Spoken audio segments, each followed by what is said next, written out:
Okay,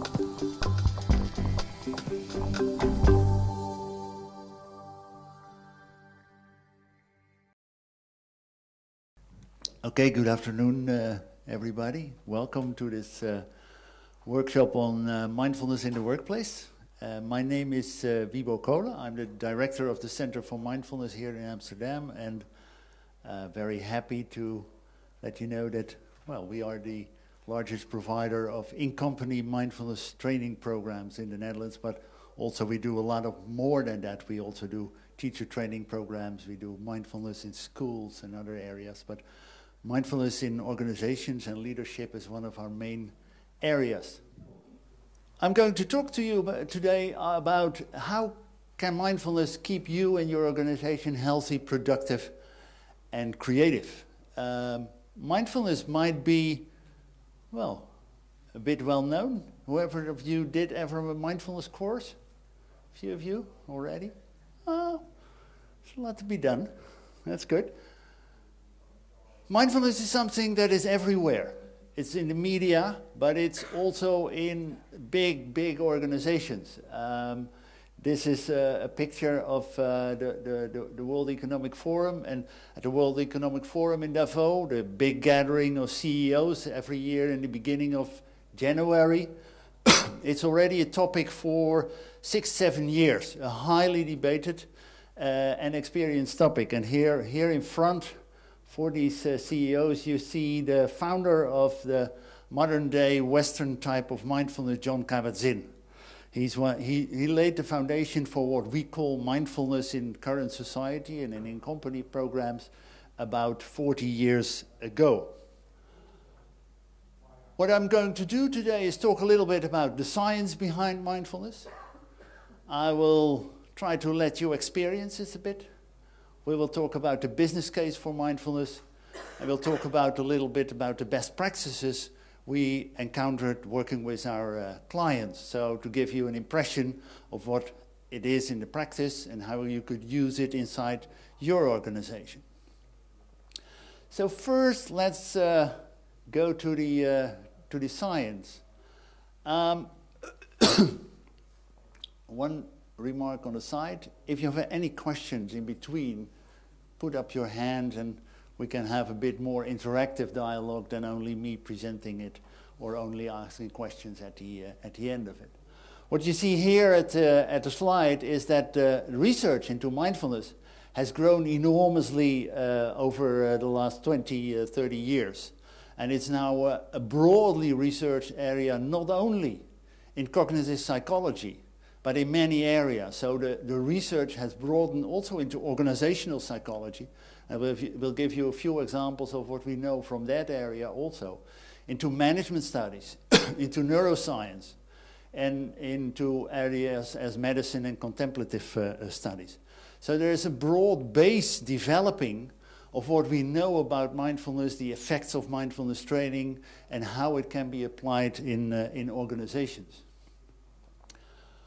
What do we know about mindfulness from this research on the individual level of people in organizations? 3 areas: performance, relationships, and well-being in organizations.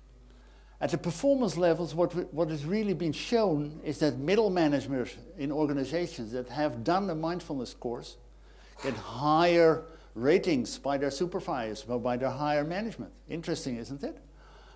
Also, we know the effect of outcomes of the work of psychologists on their clients. So psychologists, psychotherapists that have done a mindfulness training reach for better outcomes with their patients. Very interesting. Relationships. People feel that they are better able to communicate with others. People understand better the emotions of others. So mindfulness training enhances emotional intelligence. People also report the growth of compassion. So the feeling of empathy for somebody else, but also the understanding and the reason, okay, that's something I want to do for it. And that's in terms of having a cooperative culture in an organization, very useful and important. What's also being researched is the lower incidence of burnout, stress, and negative moods. So all those things go down. Higher psychological capital. After a mindfulness course, people report to be more optimistic, more resilient about the future, and a crucial factor, people report also a higher work engagement. And engagement, as you all know as HR people, is a very crucial factor in performance and an enthusiast work culture. So these are all areas at an individual level where research has shown clear effects of mindfulness training. But there's more. And this is an example of research we did at our own Mindfulness at Work training program.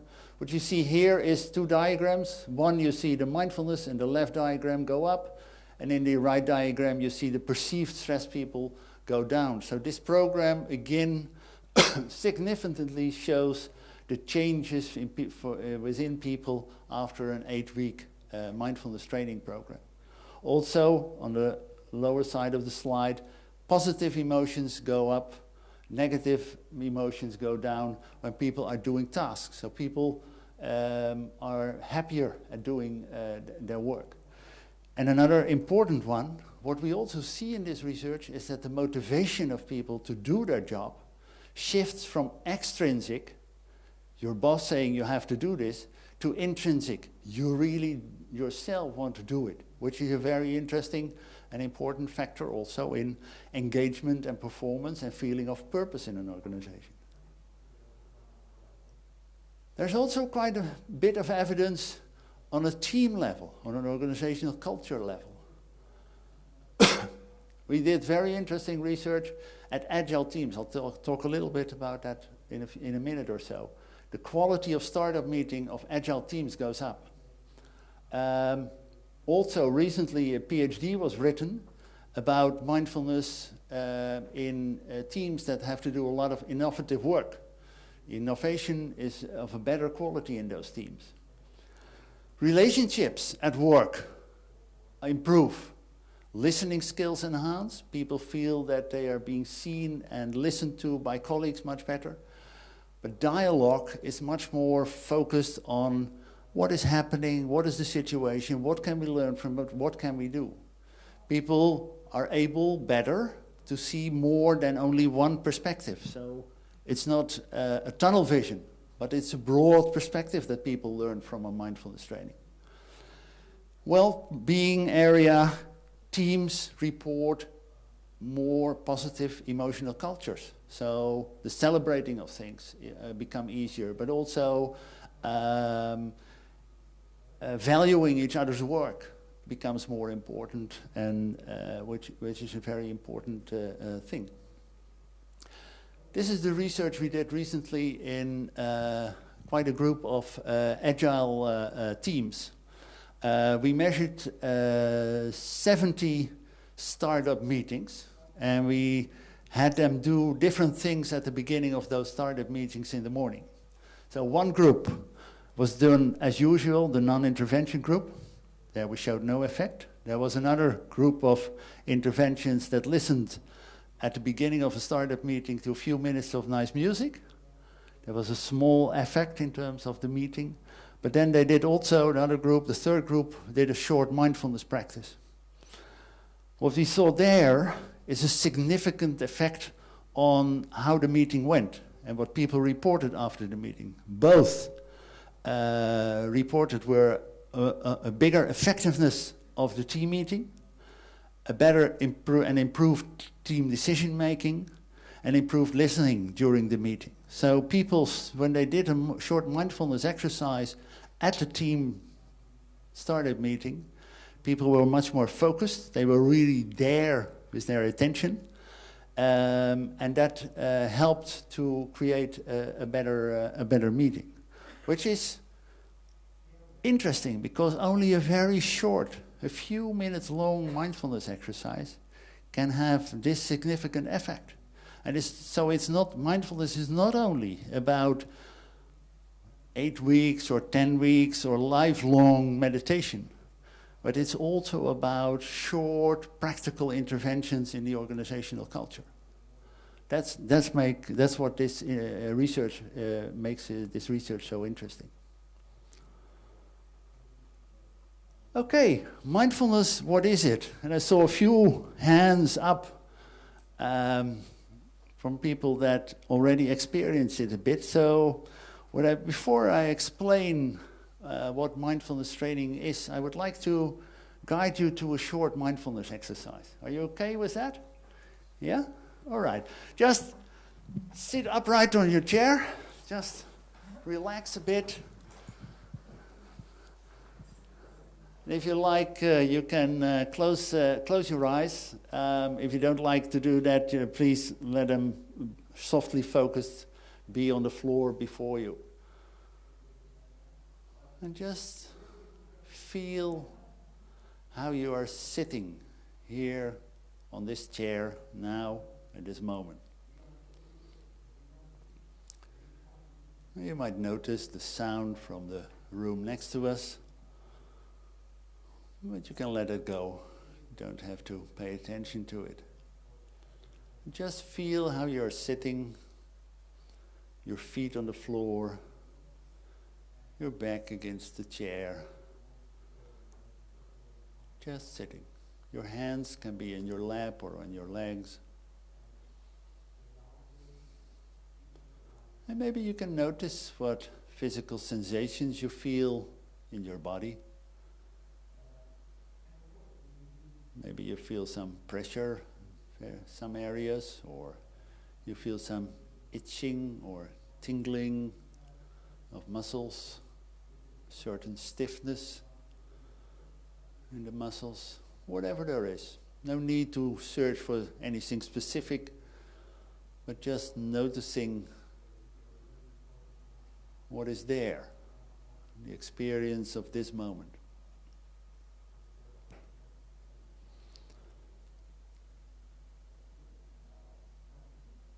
In one moment you might feel something in your leg, and the other moment you might feel something in your head or your shoulders.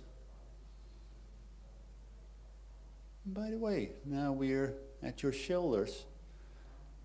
Bring your attention to your shoulders and just scan the muscles in your shoulders. Are they relaxed or are they a bit tense? And if you're sitting like that, they are a bit tense, maybe you can just relax them a bit.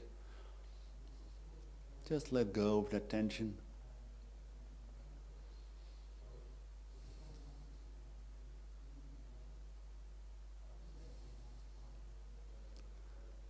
And when sitting like this here,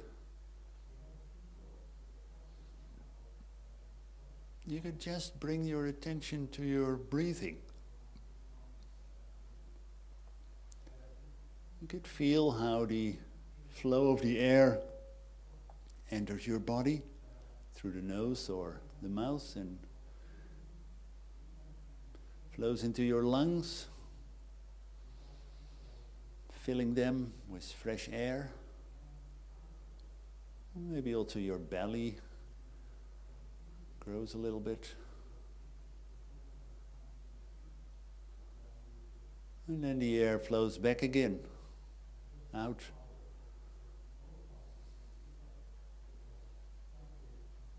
And try to follow this process. Try to be with your attention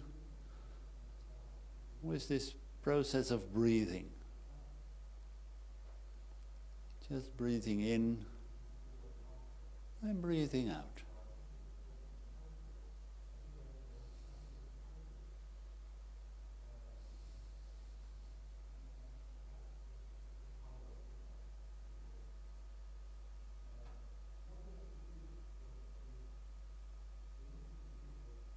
You will notice that this process, it's almost a process by itself. You don't have to do anything for it. Your body just does what it has to do. Breathing in, breathing out. Bringing exactly the necessary amount of fresh oxygen for your body.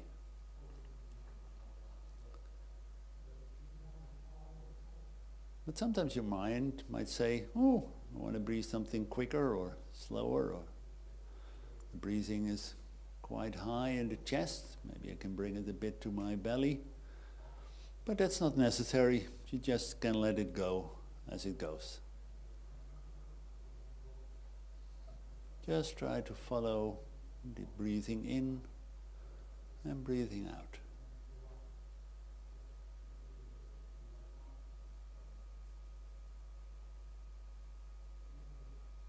And then suddenly you might notice that your attention has wandered off, that was the noise in the room next door, or was the itching of a muscle somewhere in your body, or that you're thinking about lunch or the to-do list of tomorrow. That's okay. Just notice that and then easily bring back your attention to the breathing process. And just try to follow that breathing in and out again.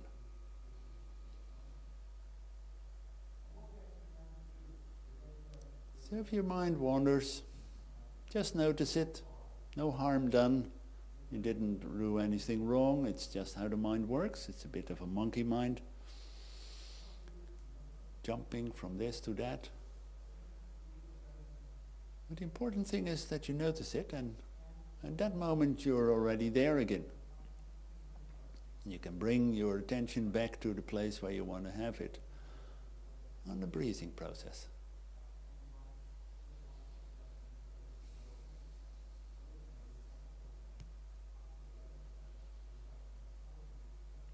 Sitting like this, you might notice that your breathing is slowing a bit or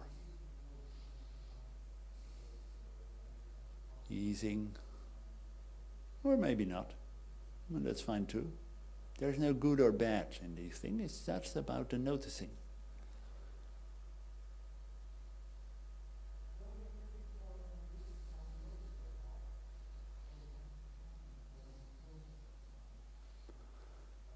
And then let's round up this exercise by opening our eyes again and bringing our attention back into the group.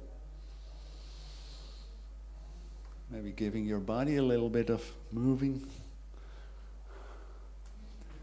So, let me ask a few of you, what did you experience? What did you notice? Who would like to share something about that? Calmness? Uh-huh. Okay. What? Emptiness. Okay. How did that feel, that emptiness? Great. Great. Great. Okay. And how did you notice that calmness? What was the experience like? I just think I sort of feel relaxed now. Compared with the beginning? Compared to the beginning, my Heart rate going down. Yeah. Okay. All right. Thank you. Any other experiences?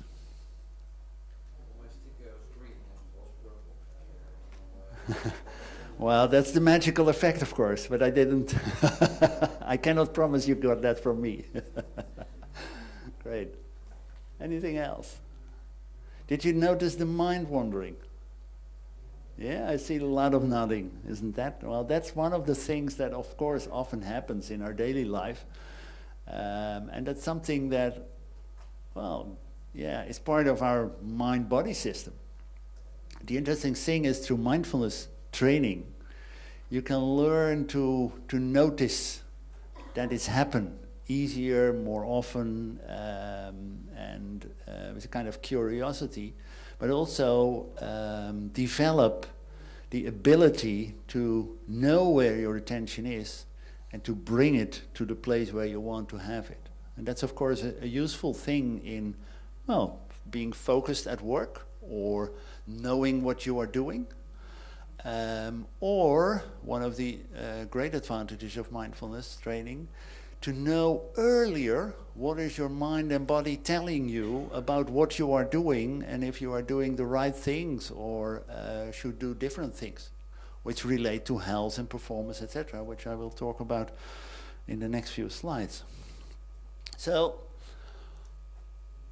mindfulness is just being aware in the general sense of what is happening to you in the moment. It's paying attention to your experiences. knowing what you are experiencing. Could be physical sensations, could be noise, could be sounds, could be mental experience. So thoughts in mindfulness training are being seen not by its content, but by the fact that they are just happening. Things are, you know, these running thoughts in your head. Well, okay, you could have an experience of, oh, this is bad. But you could also just notice the running of your thoughts and say, okay, they're running now. Okay, let's see what happens. And maybe most of the time they slow down by themselves. You don't have to worry on it. There's an important thing here. It says non-judgmentally. The way we try to look at all these experiences in the training and when we are paying attention to them is by not judging them. Not saying they're good or bad, they're just there. Because the moment we judge them, we already almost step into action. And we're running or to do something about it without even thinking or noticing that they were there. Which makes us a kind of running monkey without a lot of thinking what we are doing. So, and mindfulness isn't a thing that is very wishy-washy or very, Eastern yoga, mindfulness meditation like in India or Southeast Asia. Mindfulness is based on a very human capacity. It's a natural capacity to pay attention, to notice, and to be aware of what we are doing. So everybody has it. You could compare training mindfulness like training your physical condition. This is about training your mental condition. The same capacity you have in your body-mind system, you could also use it in a better way than you probably do when you're not doing it. And of course, at university, at school, we all learn these cognitive capacities. Content. But we don't learn the soft skills to navigate the difficulties in emotions and relationship, etc. And there is mindfulness so crucially important. Our bodies give us a lot of signals. You feel the heat in your body. You feel the itching, the tingling. You see your mind running with thoughts. All those things. And often these signals have something in it. There's something wrong. What should I do? And there's some kind of choice. You can either keep running, must go away, or I have to finish this project now, or you're thinking, how do I get through this to-do list today? That makes it very difficult to keep on moving. There is also another way. Sometimes we can stop. Just stopping and giving these signals a conscious response. And that's where mindfulness comes. Because mindful awareness is a kind of early warning system. What is happening? And do I go on in the way I was running? Or can I just take a split second of a break and decide, is this what I need to do now? Or can I do it a little bit later or in a different way? So it has a kind of relaxing element there, which gives you a bit of space to think about, is this what is needed in this situation or not? And that's where mindfulness training is so crucial, interesting. So mindfulness training helps you to switch consciously between action and reflection. Because if we're only in action, in the doing mode, we're not very effective. We're running around like blind monkeys. So reflection is something we really need every now and then. It's also stopping the autopilot of just doing things while we always have done them. So it helps to make us a bit more innovative in our work. Changing things in a better way, learning, keeping a learning a way of working. So mindfulness enhances also your way to create more productive work. Any questions so far? Good. Is there a business case for mindfulness? There is a lot of research behind it, but does it help organizations to perform better? Individuals, but also the organizations as a whole. There isn't a lot on hard figures, but there are very interesting signs that it is. What I'm showing you here is a type of impact assessment that we always do with our clients on our training programs. And the blue and the orange parts of the pie here show the high and middle impact of training programs, which is, in most cases, we see this kind of pattern. We make a distinction between two kinds of skills people learn during a mindfulness training. One is the mindfulness skills, and the other is the work habit skills, or the changing work behavior. In both areas, mindfulness skills relate to things like being aware of stress signals, knowing where your attention is, being able to change that attention from a point where you don't want it to the point where you do want to have it. And you see here the yellow parts, mostly above 60 to 70 or even more %. That's what generally people report after a mindfulness training, that these kind of skills, the attentional skills, really improve. Work behavior skills are skills like understanding my colleagues' emotions, communicating easier with colleagues, being able to keep my energy balance on a good level, better keeping up the balance between work and private life. And also there you see quite a bit of large figures of 60 to 80% improvement. So, and this is not only one example, but it's various 10, 12 examples of impact assessments that we have done over the last few years, which all point into the same direction.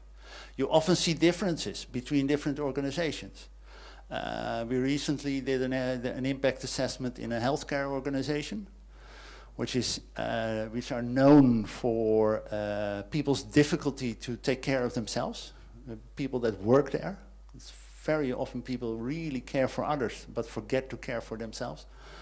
The work habits on taking care of yourself, their energy balance, didn't improve as much as we had hoped for. And then there's, of course, a relation between, well, the organizational culture and how you work in that. There is a business case to make for mindfulness in the workplace. How much is the absence through stress lower? Are there less medical symptoms? And does it count up to numbers? There's one interesting example from AETNA, the American insurance company. They related from scientific evidence to be expected elements like better sleep, better heart rhythms, better respiration, and lower cortisol levels. And in that company, the per person per year health costs are average are $2,000. Those health costs went down 7%. Measured after mindfulness trainings programs. So that's a really interesting figure of improvement.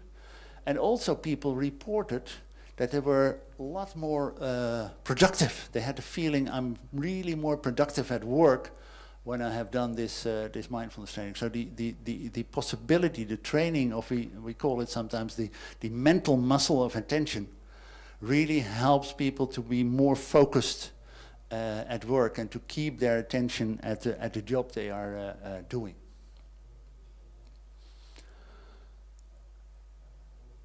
Is there a best way to introduce mindfulness in organizations? Well, maybe not one best way, because each organization is different. I think that's for us always a starting point with our clients.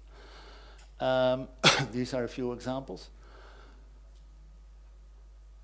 There is an important lesson that we learned, that mindfulness can be introduced into organizations in two ways.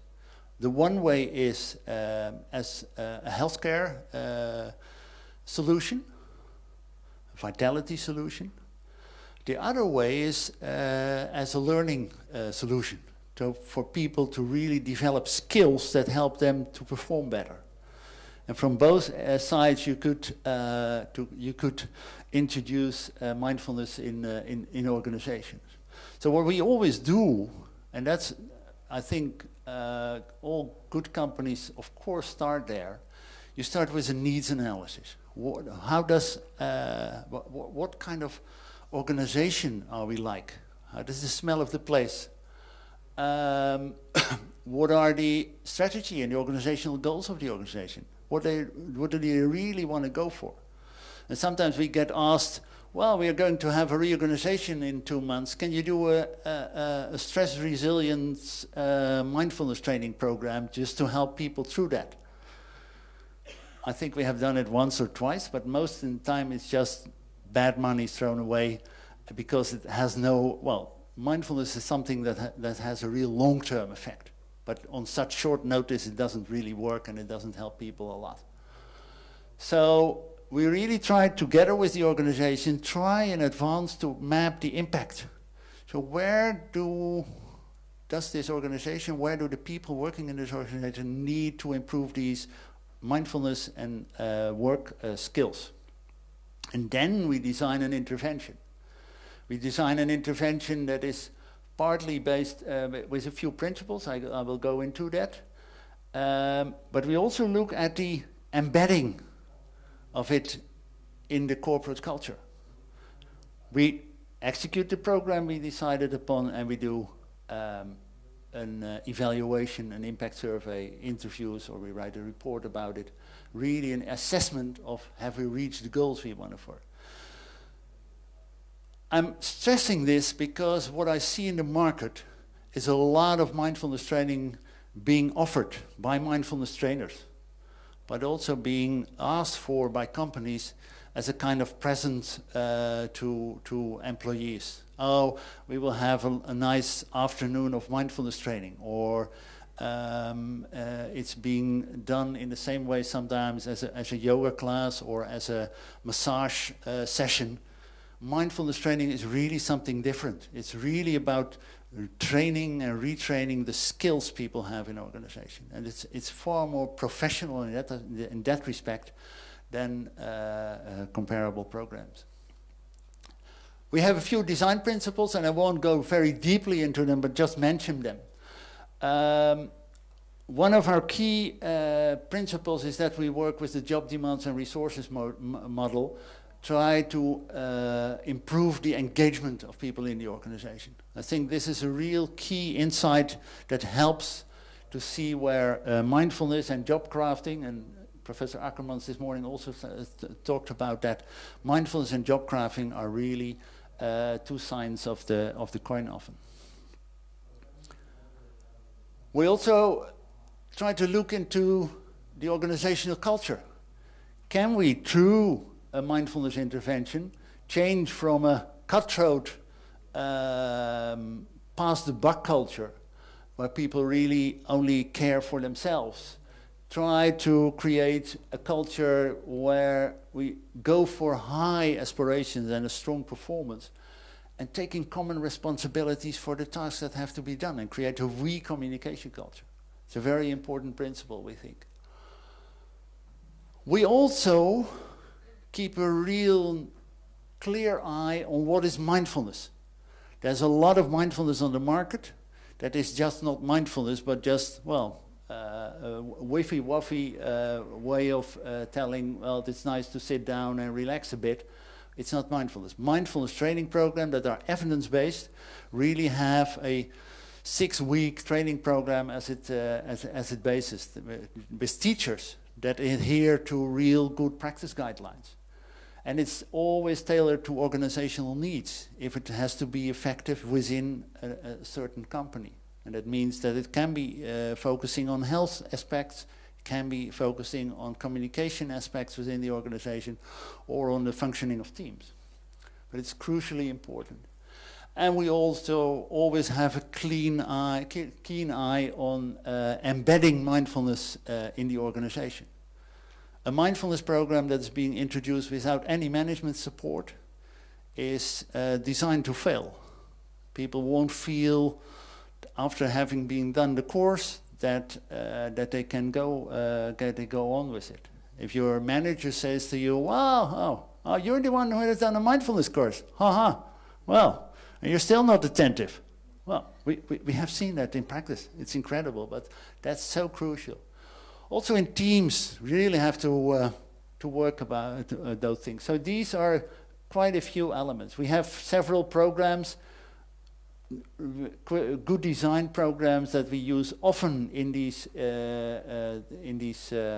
programs and offerings for companies, both on the employee level or on the management level. I have a lot of more elements to offer,